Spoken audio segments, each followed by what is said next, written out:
चलिए, नमस्कार आप सभी को आपके ही अपने प्यारे से YouTube channel we are education के ऊपर में आप सबों का बहुत बहुत स्वागत है। और आशा और उम्मीद करता हूं कि आप सब एकदम स्वस्थ होंगे, मस्त होंगे और आप अपने तैयारी में एकदम व्यस्त होंगे। तो अब आपको हिस्ट्री के लिए एकदम डरने की जरूरत नहीं है। हम आपके लिए लेकर के हैं टॉप 10 वाला सीरीज, यानी प्रत्येक छोटी सी वीडियो में टॉप आपको 10 क्वेश्चन जो है वो कराएंगे। एकदम बोर्ड के लिहाज से नंबर 1 ये सीरीज आपका होने वाला है। एकदम वीवीआई प्रश्न होगा, ऐसा वीवीआई प्रश्न जो कि बार बार बोर्ड परीक्षा में पूछे गए जो प्रश्न है वही आपके होने वाले हैं। तो चलिए फटाफट से अब हम लोग प्रश्नों की ओर बढ़ते हैं। वो बोलते हैं ना कि सर वो वाला प्रश्न करा दो जिससे सीधा का सीधा बोर्ड परीक्षा में छप जाएगा, तो वही 12th बोर्ड में जो दम पक्का जो आने वाला प्रश्न है वही है। तो आप 10 क्वेश्चन बहुत ही आराम से देखेंगे, तीनों बुक के मिला करके अलग अलग आपके 12th में 3 बुक पढ़ने एनसीईआरटी में, उसमें से प्रत्येक एक अलग अलग बुक से प्रश्न को लिए गए हैं और काफी प्यारा प्यारा अच्छा प्रश्न है। तो चलिए आपके सामने ये रहा, आपके सामने पहला प्रश्न है कि गौतम बुद्ध का जन्म जो है वो आपका कब हुआ था। फटाफट से बताएंगे कि गौतम बुद्ध का जन्म जो है वो कब हुआ था। नीचे इंग्लिश में भी प्रश्न है, आराम से देखेंगे। तो गौतम बुद्ध का जन्म आप सब जानते हैं। यहाँ पे एक ऑप्शन और छूट रहा है, इसको भी हम लोग कर लेते हैं। गौतम बुद्ध के अगर हम जन्म की बात कर लेना गुरु, तो ये रहा। 1 मिनट थोड़ा सा आप हमें समय दे दीजिए। ये आपको अब जो है वो फुल दिख रहा होगा, है ना। तो गौतम बुद्ध का जन्म आप सब जानते हो कि 563 ईसा पूर्व में हुआ था। कहाँ हुआ था भाई? तो लुम्बिनी में हुई थी। तो ये याद रखेंगे। जो सही जो जवाब हो जाएगा गुरु वो कौन से हो जाएंगे? तो आपके सामने सी ऑप्शन। अगर यही मृत्यु की बात अगर पूछ लिया जाता आपसे, तो अगर हम मृत्यु की बात कर लेंगे तो मृत्यु होती है 483, है ना, 483 ईसा पूर्व में, 483 ईसा पूर्व में। तो ये सारी बातें याद करते चलेंगे, जो भी चीजें एक्स्ट्रा बताते चल रहे हैं छोटी छोटी चीजें ही हैं, लेकिन वो आपके सवाल आएंगे। क्वेश्चन आपके बोर्ड में इंग्लिश में भी होंगे, तो कहीं अगर डाउट होगा हिंदी में तो आप इंग्लिश का सहारा ले सकते हैं, और इंग्लिश में कर रहे हैं तो हिंदी का सहारा ले सकते हैं। When was Gautam Buddha born, यानी गौतम बुद्ध का जन्म जो है वो कब हुई थी? तो ये आपके सामने 563 बीसी आपके सही जवाब हो जाएंगे, है ना। नेक्स्ट क्वेश्चन की अगर बात कर लेंगे तो ये रहा आपके सामने। काफी खतरनाक सा प्रश्न, एकदम सीधा का सीधा परीक्षा में छपने वाला प्रश्न है। प्रश्न है कि महावीर स्वामी की माता का नाम बताना है। महावीर स्वामी की माता का नाम क्या हो जाएगा बच्चों? तो यहाँ आपको फटाफट से बताने हैं। क्या त्रिशला हो जाएंगे? आपके सामने पहला जवाब त्रिशला होगा, या फिर महामाया होगा, यशोधरा हो जाएंगे, या फिर आपके प्रियदर्शनी हो जाएंगे। तो अगर महावीर स्वामी जैन धर्म के अंतिम तीर्थंकर माने जाते हैं, 24वें तीर्थंकर में, जैन धर्म में कुल 24 तीर्थंकर होते हैं, ध्यान रखेंगे, और तीर्थंकरों की ही आराधना होती है। इसके अलावा ईश्वर के प्रति ये नास्तिक होते हैं, है ना। तो ये याद रखेंगे। ये अंतिम तीर्थंकर अगर महावीर स्वामी की माता की बात कर लेंगे तो महावीर स्वामी की माता का नाम क्या हो जाएगा? तो त्रिशला हो जाएगा। ये बात ध्यान रखेंगे।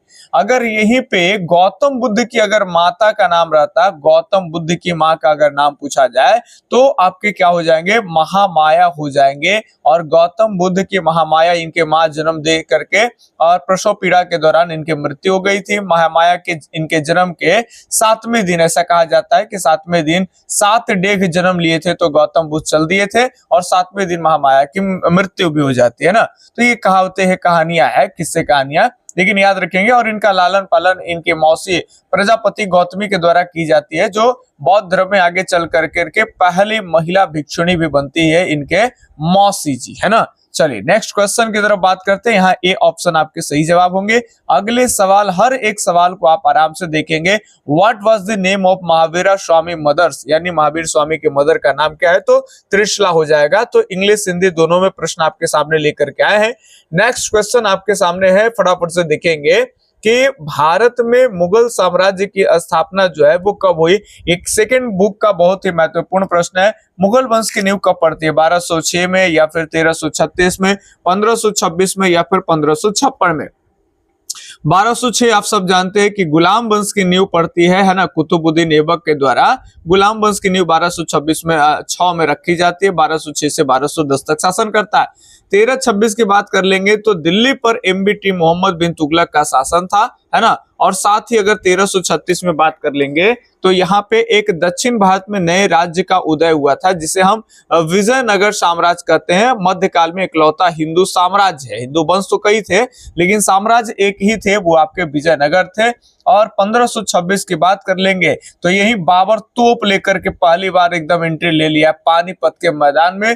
ये पानीपत का मैदान जो है भारत में पानीपत का मैदान हरियाणा में पड़ता है। कहाँ पड़ता है? हरियाणा में। और बाबर तुगलकमा पद्धति का प्रयोग कर करके और इस समय जो सल्तनत काल की नींव पड़ जाती है 1206 में गुलाम वंश से, और ये लगभग 300 वर्षों तक 5 राजवंशों ने शासन किए। और ये पांचवा में अगर अंतिम की बात कर लेंगे तो वो अंतिम कौन था? तो अंतिम, सारी बातें खाली सुनते रहेंगे, बहुत फायदे करेंगे आपको, है ना। आप पढ़े तो शानदार रिवीजन हो जाएगा। अंतिम वंश आपसे जानते हो कि ल से लास्ट और ल से लोदी, ल से लास्ट और ल से लोदी। अंतिम वंश था लोदी वंश के शासक जिसका नाम इब्राहिम लोदी है।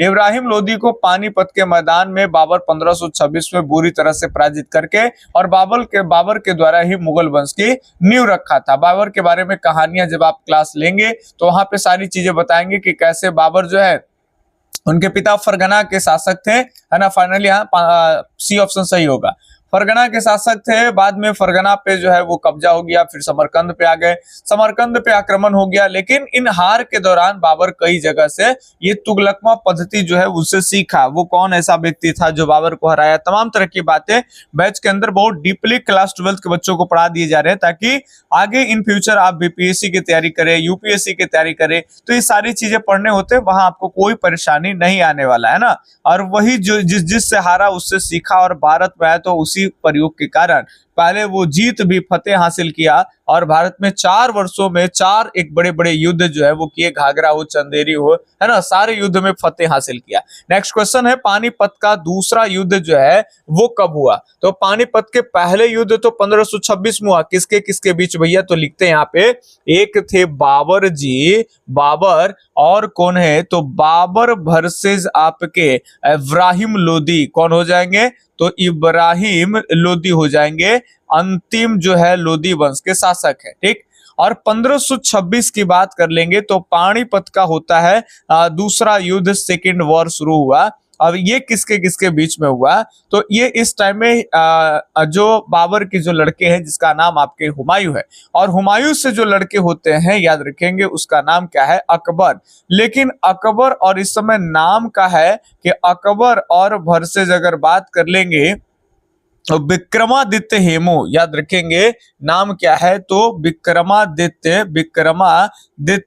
हेमू। ये आपके विक्रमादित्य के उपाधि धारण करने वाले अंतिम थे और यही विक्रमादित्य हेमू और अकबर के बीच में लड़ाई होती है 1556 ईस्वी में। और इसमें विक्रमादित्य हेमू जो दिल्ली पे कब्जा कर बैठा था इसकी हार हो जाती है और अकबर की जीत होती है। किसकी जीत होती है? अकबर की। लेकिन अकबर इस समय नहीं लड़ रहा था क्योंकि अभी इस समय अकबर मात्र और मात्र उसकी उम्र 14 वर्ष का था। तो ये याद रखेंगे 14 वर्ष के था तो इनका जो एक संरक्षक है, अकबर का संरक्षक, जिसका नाम क्या है? तो उसका नाम है बैरम खां। याद रखेंगे नाम क्या है? बैरम खां।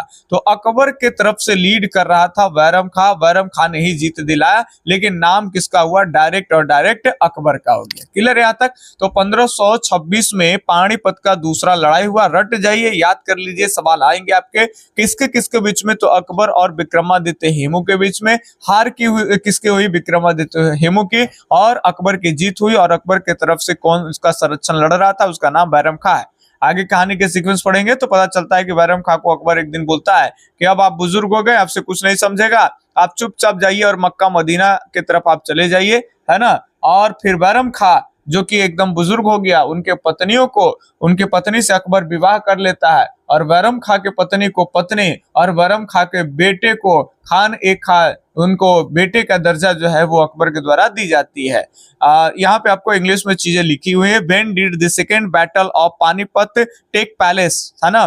तो आपको सेकेंड बैटल जो है वो कब हुई थी वो सारी चीजें यहाँ पे बताने। सारी जो इंग्लिश है वही हिंदी है, आप अगर हिंदी को समझ रहे हैं तो इंग्लिश आराम से समझ जाइएगा, कोई बड़ी बात नहीं होती है ना। चलिए, बाबर द्वारा कौन सा ग्रंथ लिखा गया? तो देखिए एकदम ध्यान रखेंगे बाबर के द्वारा कौन सा ग्रंथ हुआ। बाबर खुद ही जो है अपना ऑटोबायोग्राफी जो है वो खुद ही अपना आत्मकथा जो है वो लिखा है। और बाबर के जिसमें लग जाएगा लास्ट में नामा, उसी का हो जाएगा। तो बाबर की आत्मकथा ये आपका बाबर नामा हो जाएगा जी। बाबर ने स्वयं लिखा, ये याद रखेंगे। बाबर जो है अपना आत्मकथा लिखा और सब अपने अपने कोई जो है कि बहन से लिखवा रहा है, कोई कुछ से, जैसे आगे हुमायूं नामा गुलबदन बेगम उसकी बहन लिखेगा, तमाम तरह की बातें है ना। तो ये सारी चीजें जैसे जैसे आएंगे वैसे बताएंगे। अभी फिलहाल बाबर कौन सा ग्रंथ लिखा, तो बाबर नामा लिखा, ठीक है। चलिए, इसमें बहुत तरह की चीजों का वर्णन जो है वो हिंदुस्तान के बारे में, अलग अलग शासकों के बारे में भी किया, ठीक है।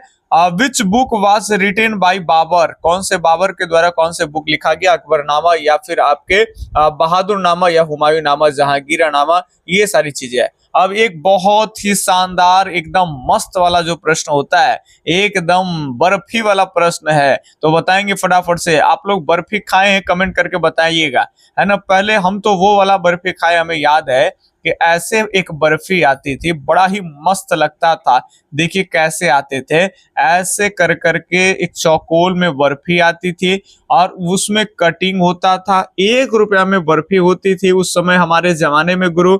और इस 1 रुपया के बर्फी में ऐसे ऐसे कर करके, और जो आप कवर्ग चवर्ग टवर्ग ये सब जो पढ़ते हैं, तवर्ग ये सब, तो क ख ग घ के क के खानदान में 5 गो, है ना, ऐसे कर करके, इसमें ज्यादा हो रहा है 1 2 3 4 और 5, ऐसे कर करके कवर के खानदान में 5, चवर के खानदान में 5, टवर्ग के खानदान में 5, ऐसे होते थे ना। और आप इस तरह से आप व्यंजन में 25 लेटर आप ऐसे पढ़ते हैं, ठीक है। तो ये जो 25 आप पढ़ते हैं गुरु, तो ये याद रखना है। इसी तरह से अगर हम बता दें आपको, तो पहले बर्फी आती थी, एक एक टुकड़ा निकालो और खाओ, बड़ा मजा आता था एकदम। 1 रुपया में उस जमाने मिलती है, अभी कितना मिलता हमें याद नहीं है। आप कमेंट करके जरूर बताएं कि आप बर्फी खाए हैं, नहीं खाए हैं, और खाए हैं तो कितने रुपए में खाए हैं। बड़ा मस्त लगता था, आनंद आता था ना। चलो तो भैया, ये बर्फी वाला प्रश्न छोड़ना नहीं, एकदम टिक कर देना है।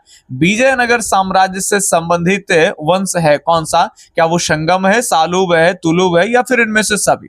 तो भाई विजयनगर, जब उत्तर भारत में अगर हम नॉर्थ इंडिया की बात करें गुरु, तो जहां नॉर्थ इंडिया में सल्तनत का दौर चल रहा है, वहीं दक्षिण भारत में इकलौता हिंदू साम्राज्य जो है वो 1336 ईस्वी में, ये ध्यान रखेंगे, ये मान के चलिए, थोड़ा सा इसमें बनाने लगेंगे तो लेट हो जाएगा, है ना। सारी चीजें एक मान करके चलिए, गलत हो गया, एक मान करके चलिए कि ये रहा अपना गुरु इंडिया, है ना। ये क्या रह गया? तो ये इंडिया रह गया। और ये यहाँ से ऐसे ऐसे कर करके और ऐसे कर देते हैं, थोड़ी बहुत ठीक लग रही है। चलिए, तो ये जहां उत्तर में दिल्ली सल्तनत चल रहा था, ध्यान रखेंगे। उस समय अगर दक्षिण भारत की बात कर लेंगे, तो दक्षिण में हम्पी में राजधानी बनाई गई थी। पहले अलग अलग कहानी यानी गुंडी, हम्पी, अलग अलग 3 राजधानियां, कैपिटल आपको पढ़ने हैं।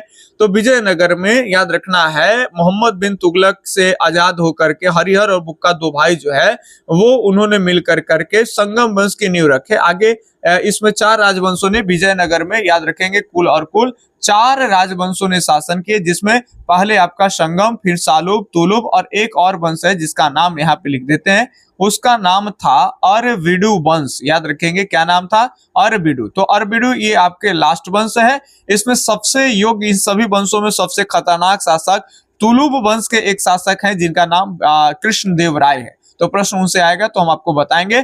फिलहाल के लिए ये सभी वंश जो है वो विजयनगर से संबंधित है। तो सही जवाब आप पकड़ पाए होंगे, डी ऑप्शन जो है वो एकदम सही है। कॉपी पे लिखते चलेंगे कि कितने प्रश्न आपके सही हो रहे हैं और कितने प्रश्न आपके गलत हो रहे हैं, ठीक है। आइए नेक्स्ट क्वेश्चन की तरफ अगर बढ़ते हैं, तो ये रहा जनाब आपके सामने, ये तो इंग्लिश का प्रश्न है। The dynasty related to the Vijayanagara empire is, है ना। तो विजयनगर साम्राज्य से संबंधित कौन से डायनेस्टी है? क्या संगम डायनेस्टी है, सालुबा डायनेस्टी है, तुलुब डायनेस्टी, या फिर ऑल ऑफ दीज, इनमें से सभी, है ना। नेक्स्ट क्वेश्चन है आपके सामने, सवाल है कि भाई विजयनगर की स्थानीय मातृ देवी कौन थी? विजयनगर की स्थानीय मातृ देवी कौन थी? वो लक्ष्मी है, पंपा देवी है, या फिर शुभदार्गी है, या फिर आपके महानवमी है? तो विजयनगर की जो स्थानीय मातृ देवी है, आप सब जानते हो, उनका नाम है पंपा देवी। और इसी पंपा देवी के नाम पर विजयनगर की राजधानी हम्पी को रखी गई थी। तो ये भी बातें याद रखेंगे, है ना। तो ये आपको ध्यान में रखते चलना है। नेक्स्ट की बात कर लेंगे अगर हम, तो अगले क्वेश्चन आपके सामने ये रहा, सवाल 8 नंबर का सवाल ये रहा आपके सामने। ये थोड़ा इंग्लिश है ना।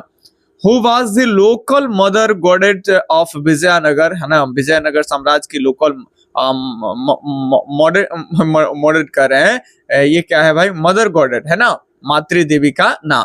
तो चलिए नेक्स्ट क्वेश्चन अगर आपकी बात करें तो ये है आपके कि कृष्ण स्वामी मंदिर का निर्माता कौन था? कृष्णदेवराय है या फिर देवराय प्रथम है या देवराय द्वितीय या फिर हरिहर है? फटाफट से आपको बताने हैं। तो कृष्णा स्वामी मंदिर के निर्माता की अगर हम बात कर लेंगे तो इसके निर्माता हो जाएंगे कृष्णदेव राय। ए ऑप्शन जो है गुरु एकदम सही हो जाएगा आपका, है ना।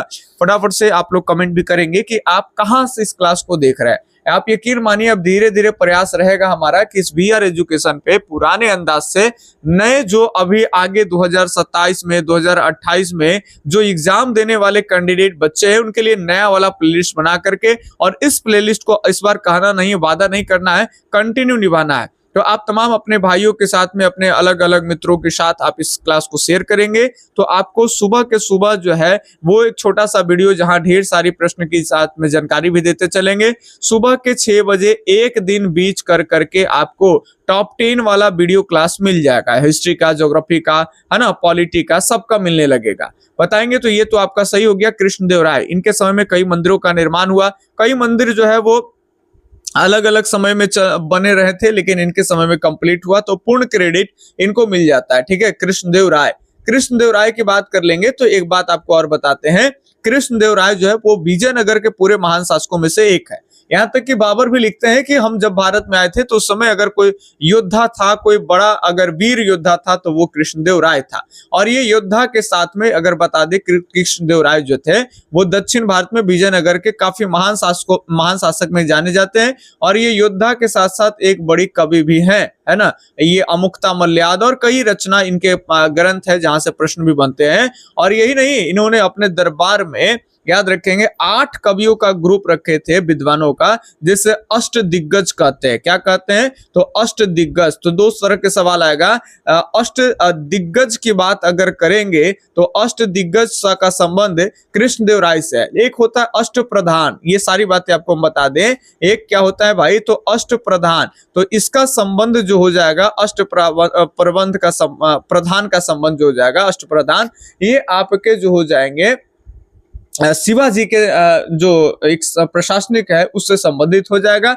अष्ट दिग्गज की बात कर लेंगे तो ये आपके कृष्णदेव राय से आ जाएंगे। ठीक है, कई तरह के रचना। अच्छा, एक बात और छूट रहा है, इनके दरबार में बहुत ही प्रसिद्ध लोकप्रिय कवि जिसका नाम है तेनालीराम, नाम सुने होंगे आप लोग। तो तेनालीराम का संबंध, जैसे बिरबल का संबंध जो है वो अकबर से, उसे तेनालीराम का संबंध आपके कृष्णदेव राय से। सारी बातें अगर हमारी सुन रहे होंगे तो प्रश्न आपको, कई सारे प्रश्न अब इसी क्लास को देखिए, टॉप 10 तो एक बहाना है, कई प्रश्न आपको बताना है ना, यही मेरा मुख्य उद्देश्य है जी।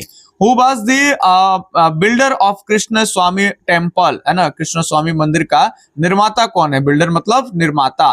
नेक्स्ट क्वेश्चन है आपके सामने कि हिंदू परंपरा में मोक्ष प्राप्ति का मार्ग है। तो हिंदू परंपरा में अगर मोक्ष आप चाहते हैं तो तीनों मार्ग आपके लिए मोक्ष प्राप्ति का है। आप या तो सच्चे ज्ञान से मोक्ष प्राप्ति कर सकते हैं, जैसे गौतम बुद्ध, महावीर स्वामी शरीर को त्याग, तपस्या किए, कष्ट किए और ज्ञान प्राप्ति किए, या फिर आप कर्म का मार्ग अपना लीजिए, अच्छा कर्म करिए, है ना, यह भक्ति का मार्ग। तो तीनों मार्ग से आप हिंदू परंपरा में मोक्ष की प्राप्ति कर सकते हैं। इसमें सबसे सरल और आसान अगर कोई मार्ग है तो वो है आपके भक्ति मार्ग। तो तीनों अभी पूछ रहा है, सरल नहीं करा, केवल मोक्ष। तो सही जवाब जो हो जाएगा वो आपके डी ऑप्शन। बस एक आज के लास्ट प्रश्न है, फटाफट से आप बताएंगे। यहाँ इंग्लिश में भी लिखा गया है कि in Hindu tradition the path of आपका सल्वेशन, है ना, सल्वेशन। तो ये आपको बताने हैं भाई। इंग्लिश में वही सारी चीजें हैं, कुछ बड़ी बात नहीं है। चले हम लोग हिंदी की ओर बढ़ते हैं आगे। ज्यादातर जो बच्चा होते हैं वो हिंदी माध्यम वाले ही होते हैं और मुख्य रूप से ऑडियंस लेकर के सारी चीजें, इसीलिए हिंदी पे फोकस जो है हम लोगों को करना है। ऐसा नहीं जो इंग्लिश वाले बच्चा आराम से उतनी तो चीजें पढ़ ही लेते हैं।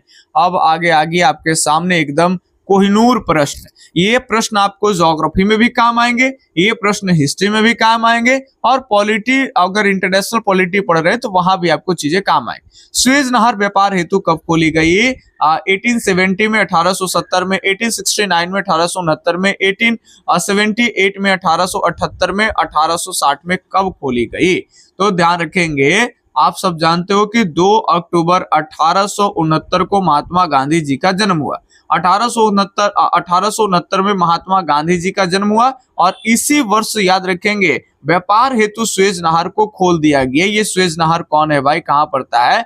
तो मान करके चलिए कि ये रहा जी पृथ्वी, ये क्या रह गया? पृथ्वी मान करके आपको चलना है।